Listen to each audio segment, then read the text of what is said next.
আলহামদুলিল্লাহি রাব্বিল আলামিন ওয়াসসালাতু ওয়াসসালামু আলা সাইয়্যিদিল মুরসালিন আম্মা বা'দ ফাআউযু বিল্লাহি মিনাশ শাইতানির রাজীম বিসমিল্লাহির রহমানির রহিম আসসালাতু ওয়াসসালামু আলাইকা ইয়া রাসূলুল্লাহ ওয়া আলা আলিকা ওয়া আসহাবিকা ইয়া হাবিবাল্লাহ আসসালাতু ওয়াসসালামু আলাইকা ইয়া নবিয়াল্লাহ ওয়া আলা আলিকা ওয়া আসহাবিকা ইয়া নূরাল্লাহ। প্রিয় ইসলামী ভাইরা, মাদানী চ্যানেলের দর্শক শ্রোতা, আপনাদেরকে আরও একবার স্বাগত জানাচ্ছি মাদানী চ্যানেলের ধারাবাহিক অনুষ্ঠান তওবার ঘটনা। আলহামদুলিল্লাহ আজ্জাওয়াজাল, যেখান থেকে দেখতে পাচ্ছেন আপনাদেরকে স্বাগত। আর নিয়ত করি আল্লাহ তাআলার সন্তুষ্টির জন্য ইনশাআল্লাহ আজ্জাওয়াজাল আমরা মনোযোগ সহকারে তওবা সম্পর্কিত ঘটনা আমরা শুনবো ইনশাআল্লাহ তাআলা। আজকে আমরা জানবো তাওবাতুন নাসুহা কি, এরপর তওবার কারণটা কি, কি কারণে আমরা তওবা করব, তাওবাতুন নাসুহা কি। এরপরে আসছে যে এমন কিছু শ্রেণীভেদে মানুষ আছে যারা এক এক পর্যায়ে তওবা করে। 4 শ্রেণীর লোক, এর মধ্যে এক শ্রেণীর লোক আছে যারা কৃতকর্ম থেকে পূর্বের এবং মওতের আগ পর্যন্ত এমন তওবা করে যে এই পাপ কাজ আর করব না। কিছু শ্রেণীর লোক এমন রয়েছে যারা প্রতিজ্ঞাবদ্ধ হয় যে আমি আর পাপ কাজ করব না, কিন্তু দেখা যায় অবস্থার প্রেক্ষিতে তারা হয়তো পাপ কাজের মধ্যে লিপ্ত হয়ে যায়। এমন কিছু শ্রেণীর লোক আছে যারা তওবা তো করে ঠিক, কিন্তু নফসের সাথে সে উঠে আসতে পারে না, কোনো না কোনো কারণে নফসের তাড়নায় পড়ে সে গুনাহের দিকে ধাবিত হয়ে যায়। আবার এমন কিছু লোক যারা তওবা করে ঠিক, কিন্তু তওবা করার পর পুনরায় সে গুনাহ চালিয়ে যায়। তো আমরা ইনশাআল্লাহ তাআলা বিভিন্ন দিকগুলা শোনার চেষ্টা করব। মাদানী চ্যানেলের সাথেই থাকুন। নবী করিম সাল্লাল্লাহু তাআলা আলাইহি ওয়াসাল্লামের উপর দরুদ শরীফ পাঠ করার ফজিলত আমরা শ্রবণ করি। নবী করিম সাল্লাল্লাহু আলাইহি ওয়াসাল্লাম ইরশাদ ফরমান, তোমরা যখন কোনো কিছু ভুলে যাও আমার উপর দরুদে পাক পাঠ করো, ইনশাআল্লাহ আজ্জা ওয়া জাল স্মরণে এসে যাবে। তো যখনই কোনো কিছু ভুলে যাব নবী করিম সাল্লাল্লাহু তাআলা আলাইহি ওয়াসাল্লামের উপর দরুদ শরীফ পাঠ করব। এই দরুদ শরীফ পাঠ করার বদৌলতে আল্লাহ চাইলে ইনশাআল্লাহ আমাদের স্মরণে চলে আসবে। সাল্লু আলাল হাবিব সাল্লাল্লাহু তাআলা আলা মুহাম্মদ সাল্লাল্লাহু তাআলা আলাইহি ওয়াসাল্লাম। আর হ্যাঁ, তাওবাতুন নাসুহা সম্পর্কে ইনশাআল্লাহ তাআলা আমরা আজকে জানবো। তাওবাতুন নাসুহা এই জিনিসটা খুবই গুরুত্বপূর্ণ, যেটা বারবার কথা আসলে আমরা অনেক সময় দোয়ার মধ্যে বলি, আল্লাহ আমাদেরকে তাওবাতুন নাসুহা নসিব করুন। এই যে তাওবাতুন নাসুহা, এটা কোথায় থেকে আসলো এবং এটা কেমন তওবা? আমরা বললাম না যে খাঁটি তওবা, খালিস নিয়তে তওবা করা। তো ওই জিনিসটা ইনশাআল্লাহ আজ্জা ওয়া জাল আজকে আমরা বিস্তারিত শোনার চেষ্টা করব। এবং শ্রেণীভেদে মানুষ কিন্তু এক এক প্রকারের তওবা করে এবং পরবর্তীতে এর প্রভাবটা কিন্তু ওই রকম হয়ে থাকে। তো আল্লাহ আমাদের তাওবাতুন নাসুহা নসিব করুক। আর তাওবাতুন নাসুহা সম্পর্কে জানার চেষ্টা করি। বলা হচ্ছে তাওবাতুন নাসুহা এটা হলো আল্লাহ তাআলার নিকট খাঁটি তওবা। কেমন তওবা? যে খাসভাবে তওবা করা, খালেস তওবা বলে না, এই কাজটা তুমি নিখুঁতভাবে করো, একেবারে পরিপূর্ণভাবে করো, যেমনটা করার দরকার, যেমনটা হলে মালিক খুশি হবে, যেমনটা করলে মালিকের দরবার থেকে তুমি ক্ষমা পাবে, যেমনটা করলে মালিক তোমার উপর রাজি হবে, তুমি ভবিষ্যতে এই কাজ থেকে তুমি বিরত থাকবে, ওইটা হচ্ছে তাওবাতুন নাসুহা। সুতরাং গুনাহ থেকে বাঁচার জন্য তাওবাতুন নাসুহা বা খালেস তওবা একান্তই প্রয়োজন। আর মহান রব আল্লাহ তাআলা সূরা তাহরিমের ৮ নং আয়াত আল্লাহ তাআলা ইরশাদ করে দিয়েছেন, ইয়া আইয়ুহাল্লাযীনা আমানু তুবু ইলাল্লাহি তাওবাতান নাসুহা। হে মুমিনগণ, তোমরা খাঁটি তওবা করো। সুবহানাল্লাহ। তো আল্লাহ পাক রব্বুল আলামিন আমাদেরকেও এমন তওবা নসিব করুক। আল্লাহ পাক আমাদেরকে এমন মকবুল তওবা নসিব করুন যে তওবার মাধ্যমে আল্লাহ তাআলার নেককার বান্দা হওয়া যায়, যে তওবার মাধ্যমে আল্লাহ সুবহানাহু ওয়া তাআলার পছন্দনীয় বান্দা হওয়া যায়, যে তওবার মাধ্যমে আল্লাহ তাআলা স্থায়িত্ব নসিব করে। তাওবাতুন নাসুহা এমন তওবা যেটার উপর আল্লাহ তাআলা স্থায়িত্ব দান করেন, যে ভবিষ্যতে আর এই গুনাহ করার সুযোগই যাতে না মিলে এবং বিরত থাকতে পারে। আর তওবাটা কি কারণে করতে হবে আমাদের জানতে হবে। তাওবাতুন নাসুহা সম্পর্কে জানলাম, আবার 4টা ভাগে বিভক্ত করেছে মানুষ যে 4 প্রকারে তওবা করে। প্রথমেই বলি যে তওবাটা কেন করতে হবে, কারণটা কি, তওবা করার কারণটা কি। তো প্রত্যেক মুসলমানের কর্তব্য হলো আল্লাহর নিকট তওবা করা, আল্লাহ তাআলার নিকট ক্ষমা চাওয়া। এটা 2টা কারণ। প্রথমত তওবা করার কারণে আল্লাহ আমাদেরকে আল্লাহ পাকের আনুগত্য করাটা সহজ করে দিবেন, নেক কাজ করার তৌফিক এবং সৌভাগ্য অর্জন হবে। গুনাহের পরিণত হলো গুনাহ মানুষকে বঞ্চিত করে এবং লাঞ্ছনা বঞ্চনার শিকার হতে হয়, ওদিকে ঠেলে দেয়, লাঞ্ছনার দিকে ঠেলে দেয়। গুনাহে আবদ্ধ হয়ে যায় যখন মানুষ, তখন আল্লাহর আনুগত্যে পথ চলা, আল্লাহ তাআলার দিদারে খেদমতে অগ্রসর হওয়া, সেটা গুনাহের কারণে, গুনাহ কিন্তু বারণ করে, গুনাহ আটকিয়ে দেয়, সে সামনে নেকির দিকে অগ্রসর করতে পারে না। গুনাহের বোঝা যখন ভারী হয় তখন নেক আমল করাটা তার জন্য কঠিন হয়ে পড়ে, সে নামাজের দিকে ধাবিত হতে পারছে না, কারণ সে তো গুনাহ করছে, জুয়ার মধ্যে লেগে গিয়েছে, এমন ব্যস্ত সে আল্লাহকে ডাকার সময় পাচ্ছে না, আল্লাহ তাআলার ইবাদত দিকে সে যেতে পারছে না। আর নেক কাজ করাটা কঠিন হয়ে যায়, ইবাদত করাটা কঠিন হয়ে যায়, এবং ইবাদত বন্দি করার উৎসাহ উদ্দীপনা সেটা বলতে গেলে হারিয়ে ফেলে। আর এর চেয়ে সবচেয়ে বিপজ্জনক হচ্ছে অন্তর কালো হয়ে যায়, অন্তর কলব কালো হয়ে যায়, ফলে অন্ধকারের মধ্যে নিমজ্জিত থাকে ভালো মন্দের বিচার করা, কোন জিনিসটা ভালো কোন জিনিসটা খারাপ সেটা সে পার্থক্য করতে পারে না। অন্তর পাথরের চেয়ে শক্ত হয়ে যায়, কোনো ভালো কাজ তার ভালো লাগে না, তার তার অন্তর সাড়া দেয় না। এখন একমাত্র আল্লাহর অনুগ্রহ ছাড়া সে সেখান থেকে মুক্তি লাভ পেতে পারে না, সে ভালো পথ খুঁজে পেতে পারে না। তো আল্লাহ পাকের অনুগ্রহ যদি পেতে চায় তো মাধ্যম হচ্ছে তাওবা। তো কোনো কিছুতে তার তৃপ্তিটা আসে না, সে নিজেকে নিরাপরাধ মনে করে, গুনাহ করতেছে, কিন্তু গুনাহ করার পর তার মধ্যে সে ফিলটা কাজ করে না, নিজেকে কোথাও নিজের একটা নিরাপদ স্থান সে খুঁজে পায় না, বরং বিপদের দিকে সে অগ্রসর হয়, একের পর এক বিপদ ঘটায়, গুনাহের কাছে নিমজ্জিত থাকে। আল্লাহ তাআলা ক্ষমা করুক। অনেক সময় দেখা যায় অনেকে ধীরে ধীরে ধীরে ধীরে ঈমান হারা হওয়ার, শিরিক কুফরের দিকে মানুষ কিন্তু ধাবিত হয়ে যায়, এমনও রয়েছে।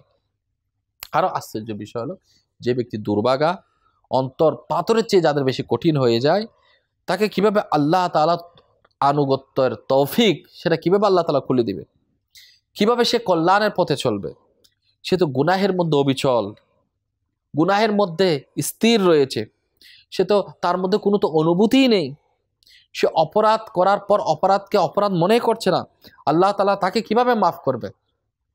তার তার মাপ চাওয়ার, ক্ষমা চাওয়ার, আল্লাহ তাআলার দরবারে রুজু করার, সে তো তার দিক নির্দেশনার মধ্যে তো কিছুই পাওয়া যাচ্ছে না। আমরা যদি আমাদের সমাজের মধ্যে, ঘরের মধ্যে আমরা যদি এরকম যদি একটু খেয়াল করি, এমন মানুষের দৃষ্টিগোচর হয়, তাদেরকে কিন্তু কেউ সহানুভূতি দেওয়া দরকার, তাদেরকে বোঝানো দরকার, তওবা করার ক্ষেত্রে উৎসাহিত করা দরকার, যাতে সে ইন্সপায়ার হয়, সামনে অগ্রসর হতে পারে, সামনে এগিয়ে যেতে পারে, যে তওবা করলে তো আল্লাহ মাফ করবে। আমার এই জিনিসটা পাপ হচ্ছে, পাপ থেকে কীভাবে ফিরে আনা যায়, সেজন্য মানুষ একে অপরকে নেকির দাওয়াত দিতে হয়, মানুষকে বোঝাতে হয়। যে কোরআন তো বলে যে মানুষকে বোঝাও, মানুষকে বোঝানোর জন্য আল্লাহ তাআলা হুকুম দিয়েছে, বোঝানোর মাধ্যমে মানুষ উপকৃত হয়। রাসূল করিম সাল্লাল্লাহু আলাইহি ওয়াসাল্লাম বলেন, মানুষ যখন মিথ্যা কথা বলে তখন তার মুখ থেকে দুর্গন্ধ বের হতো। আগে যখন মানুষ মিথ্যা বলতো, মিথ্যার দুর্গন্ধ বের হতো, যার কারণে তার সাথে তার কাছ থেকে দুজন ফেরেশতা দূরে সরে যায়। আর যখন সে মুখ ও জিহ্বা আল্লাহ পাকের জিকিরের উপযোগী আর থাকে না, ফলে গুনাহে লিপ্ত থেকে সে খুব কম লোকই আছে যারা পরবর্তীতে আল্লাহর আনুগত্যের দিকে ফিরে আসে, আল্লাহর ইবাদতের কোনো স্বাদ তারা ভোগ করতে পারে, স্বাচ্ছন্দ্য করতে পারে। সে যে কোনো দান সাদকা করে তা অনেক কষ্টে, এরপর কোনো ইবাদত যদি করতে পারে তাও অনেক কষ্টে, কারণ সে গুনাহের মধ্যে নিমজ্জিত, সে তওবা না করারই ফলাফল। তাহলে তওবা না করার পরিণামটি কি? গুনাহের অতল গভীরে এমনভাবে পরিস্থিতিতে চলে যায়, সে নিজেকে ধ্বংসের মুখে পতিত করে। একজন লোক সত্য কথাই বলেছেন, যদি তুমি দিনে রোজা এবং রাতে ইবাদত করতে না পারো, তাহলে মনে রাখবে তুমি একজন হাতে পায়ে কড়া পরিহিত শিকলবদ্ধ লোক। যে শিকলবদ্ধ লোকের হাত পা শিকল দ্বারা বদ্ধ থাকে, তোমার গুনাহ তোমাকে এই পরিণতিতে ঠেলে নিয়েছে। তাহলে গুনাহ থেকে বাঁচার জন্য তওবা করতে হবে। তওবা কি কারণে করতে হবে এখন বুঝে পেলাম আমরা, এই কারণেই করতে হবে যাতে আমরা ধ্বংস হয়ে না যাই, ঈমান বরবাদ হয়ে না যায়, সবকিছু একেবারে অন্ধকারের মধ্যে যাতে নিমজ্জিত হয়ে যেতে না হয়। দ্বিতীয় কারণ হচ্ছে যে কারণে আল্লাহর নিকট তওবা করতে হবে, এই জন্যই করতে হবে, তা হলো যাতে আল্লাহ আমাদেরকে ইবাদত বন্দেগীগুলো কবুল করেন। ইবাদতও করা হচ্ছে, গুনাহও করা হচ্ছে, তাহলে তওবার মাধ্যমে যখন পাপাচার থেকে মুক্ত পাবো, গুনার থেকে তওবা করার পর যখন পাপাচার দূরীভূত হবে, তখন এই যে আমলগুলো, নেক আমলগুলো আল্লাহ তাআলার দরবারে সেগুলো মকবুল হবে, কবুল হবে। গুনাহ থেকে বিরত থাকা, গুনাহ থেকে তওবা করা এবং রবের সন্তুষ্টি করা হলো ফরজ কাজ। আর অন্যান্য সকল ইবাদত তা হচ্ছে নফল। তুমি কিভাবে আল্লাহ তাআলার সন্তুষ্টি লাভের উদ্দেশ্যে বৈধ মুবাহ কাজগুলো ছেড়ে দিবে, অথচ তুমি এখনো আল্লাহর নাফরমানি ও নিষিদ্ধমূলক কাজগুলো করেই যাচ্ছ? আল্লাহ তাআলার প্রশংসা করা হচ্ছে, অথচ আল্লাহ তাআলা যে প্রশংসা করতে দেখা যায় তার উপর আল্লাহ তাআলা রাগান্বিত। কেন রাগান্বিত? সে আল্লাহ তাআলার নাফরমানি করেছে। তাহলে প্রথমে তো আল্লাহ তাআলার নাফরমান ব্যক্তি, আল্লাহ তাআলা যে নাফরমান ব্যক্তির উপর যে রাগান্বিত, আল্লাহ তাআলা তার উপর যে অসন্তুষ্ট, তো সেখান থেকে সে আল্লাহ তাআলার দরবার থেকে দয়া পাওয়াতে যদি চায়, সওয়াব যদি অর্জন করতে চায়, প্রথমে তো আল্লাহকে রাজি করতে হবে। আল্লাহ তাআলা তার উপর রাগান্বিত, আল্লাহ তুমি আমার উপর, আল্লাহ তুমি আমার মাফ করে দাও, আমার দ্বারা এই ভুল হয়েছে, তো আমি এত কিছু করব, এত নেকি কাজ করব, যে আল্লাহ যদি নারাজ থাকে তাহলে এতগুলো নেকির কাজ, তাহলে নেকির কাজ তো অবশ্যই করতে হবে। সাথে সাথে আল্লাহ তাআলার দরবারে মুনাজাত করে আল্লাহর দরবারে দোয়া করতে হবে, আল্লাহ যাতে আমাদেরকে মাফ করে দেন।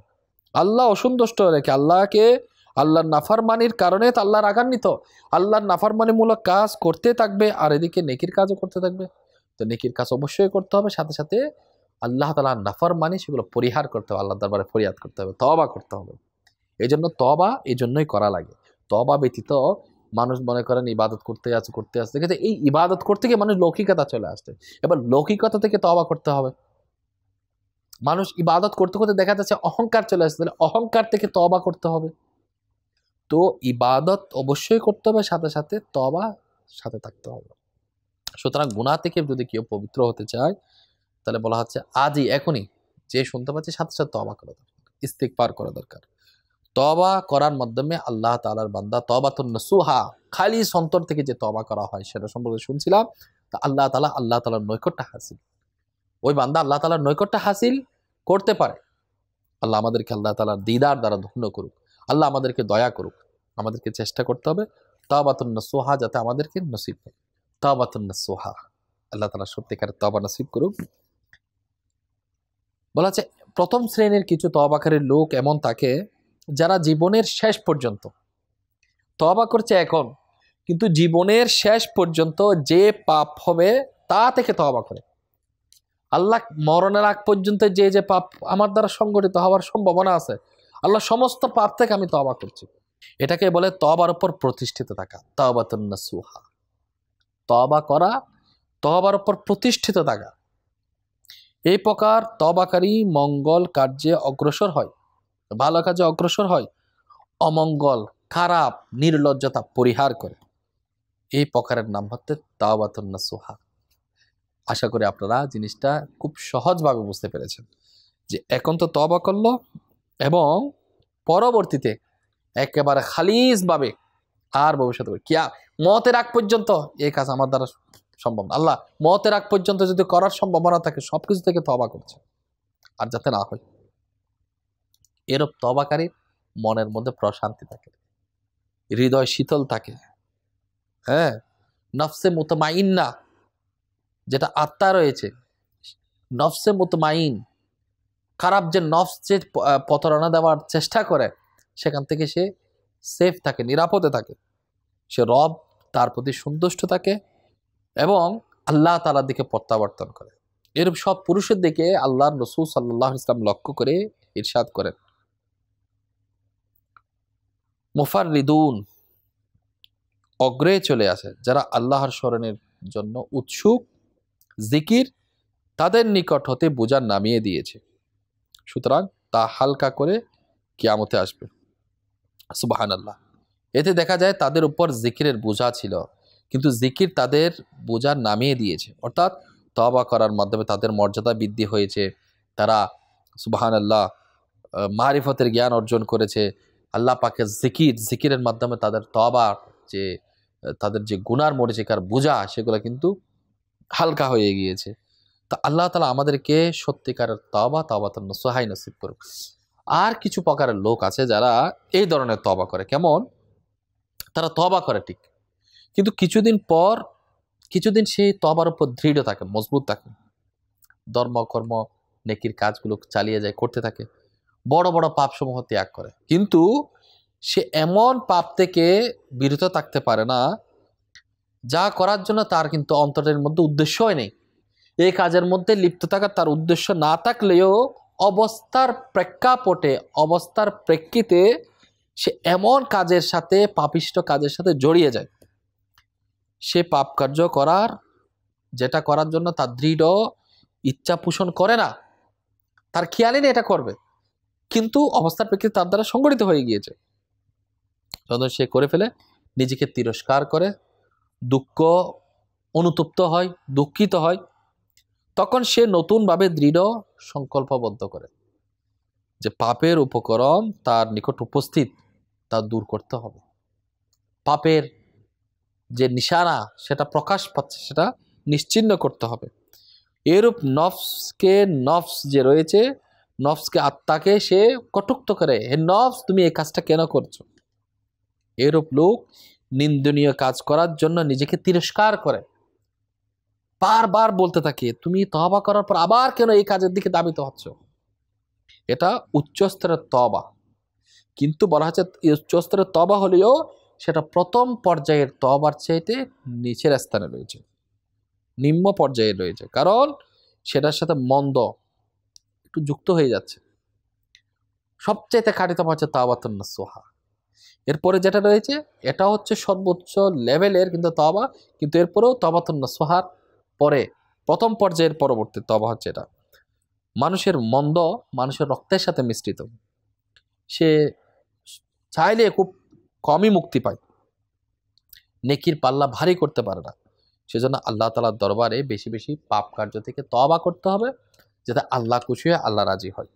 এবং তৃতীয় প্রকারের কিছু তওবাকারীর শ্রেণী ব্যক্তি রয়েছে, এমন শ্রেণীর লোক যারা তওবাকারী, এমন তওবা করে কিছু সময় ঠিক থাকার পর কোনো পাপ কাজের জন্য তাদের কুপ্রবৃত্তি যখন প্রবল হয়ে ওঠে, যার ফলে তারা নিজের প্রবৃত্তিকে, কামনাকে দমন করতে পারে না, অক্ষম হয়ে পাপের দিকে অগ্রসর হয়। আচ্ছা, তা সত্ত্বেও বারবার ইবাদত করতে থাকে।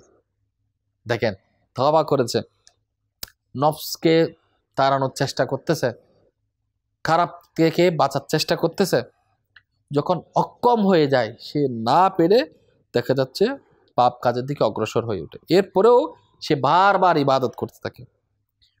কুপ্রবৃত্তির উপর আধিপত্য থাকা সত্ত্বেও অনেক পাপ সে ত্যাগ করে, সর্বোচ্চ চেষ্টা করে, শুধু 2-1টি পাপ প্রবৃত্তি ত্যাগ করতে পারে না। সে ভালোবাসে যে আল্লাহ যদি তাকে তা দমনের শক্তি দিতেন তবে কতই না উত্তম হবে, আল্লাহ যদি কন্ট্রোল করার শক্তি দিত কতই না উত্তম হবে। প্রবৃত্তির এই যে খারাপ বিষয়গুলো করার সময় তার আকাঙ্ক্ষা হয়, কার্য শেষ করে সে অনুতপ্ত হয়, বলে আফসোস, আমি যদি এই কাজ নাই করতাম, আমার দ্বারা এই কাজ যদি সংগঠিত নাই হতো, আমি শীঘ্রই তওবা করছি এবং তা বিনষ্ট করার জন্য প্রবৃত্তির সাথে আমি যুদ্ধ করছি। কিন্তু তার প্রবৃত্তি দীর্ঘসূত্রতা করে, তার তওবাকে অনেক দিন পর দিন স্থগিত রাখে। এই নফসে কি বলে? মুসাওয়াল্লাহ বা প্রশ্নকারী আত্মা বলে। আল্লাহ তাআলা এদের সম্পর্কে বলে, অন্যান্য ব্যক্তিগণ তাদের পাপ স্বীকার করে, তারা পুণ্য কার্য তার সাথে মিশ্রিত করে এবং অন্যান্য ব্যক্তিগণ পাপ কার্য মিশ্রিত করে। এসব লোক সৎ কাজ বারবার করে যায়, তাদের দোষ ত্রুটির জন্য আল্লাহ পাক রব্বুল আলামিনের দরবারে ক্ষমার আশা করে, আল্লাহ তাদের তওবা কবুল করতে পারেন, কিন্তু তারা তওবা করতে গড়িমসি করে। দেখুন কোন শ্রেণীর লোক, অর্থাৎ তাদেরকে আল্লাহ তাআলা কবুল করবে, তওবা কবুল করবে, কিন্তু গড়িমসি করার কারণে, লেট করার কারণে তারা তওবা থেকে ক্ষমা পাওয়ার ক্ষেত্রে কিন্তু তারা বঞ্চিত হয়ে যাচ্ছে। কোনো সময় তওবার পূর্বে তাদের মৃত্যু চলে আসে, তাদের ব্যাপারটাই থেকেই যায়। আর যদি তাদেরকে চান্স রয়েছে মাফ করার, যদি সৌভাগ্যবান হয়, তো মৃত্যু আসার আগে সে তওবা করে নেয় এবং আল্লাহ তাআলা ক্ষমা করে দেন। জানি না আমাদের অবস্থাটা কি।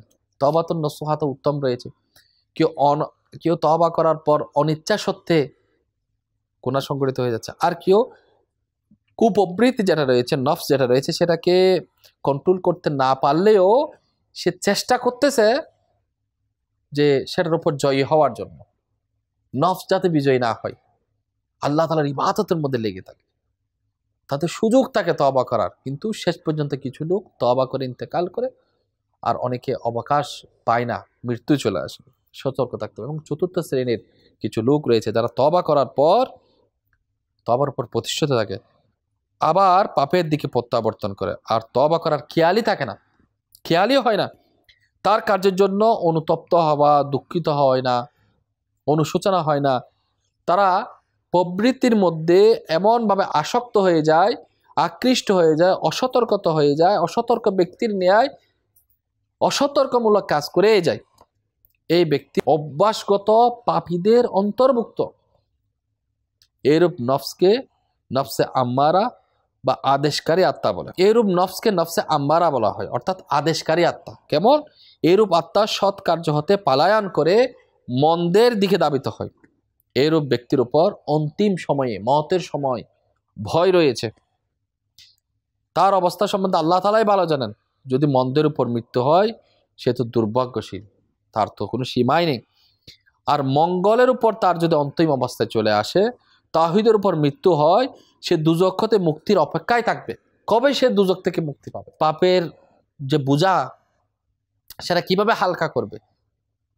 এর অপরাধ, এর সাজা শেষ হয়ে সে কবে মুক্তি পাবে? তো আমাদের বুঝতে হবে কোন কাজটা আমাদের করতে হবে, কোন কাজটা আমরা করব না, কোন কাজটা আমরা করলে আল্লাহ রাজি হবে, কোন ধরনের তওবার মধ্যে আল্লাহ তাআলা রাজি খুশি। আমরা বললাম সবচাইতে যেটা আমরা বুঝতে পারলাম, 4 শ্রেণীভেদে মানুষ বিভিন্নভাবে তওবা করে।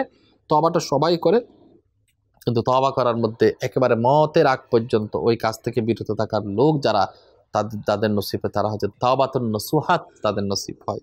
অনেকে অনিচ্ছা সত্ত্বে হয়ে যায়, অনেকে গুনাহ সংগঠিত তওবা করার পর যে নফসকে কন্ট্রোল করতে পারছে না, কন্ট্রোল করতে না পারলেও সে ইবাদতের মধ্যে লিপ্ত, গুনাহ হয়ে যাচ্ছে, কিন্তু সে অনুতপ্ত হচ্ছে, অনুশোচনা করছে, চেষ্টা করতে বারবার ট্রাই করছে, সে তো কোনো না কোনোভাবে।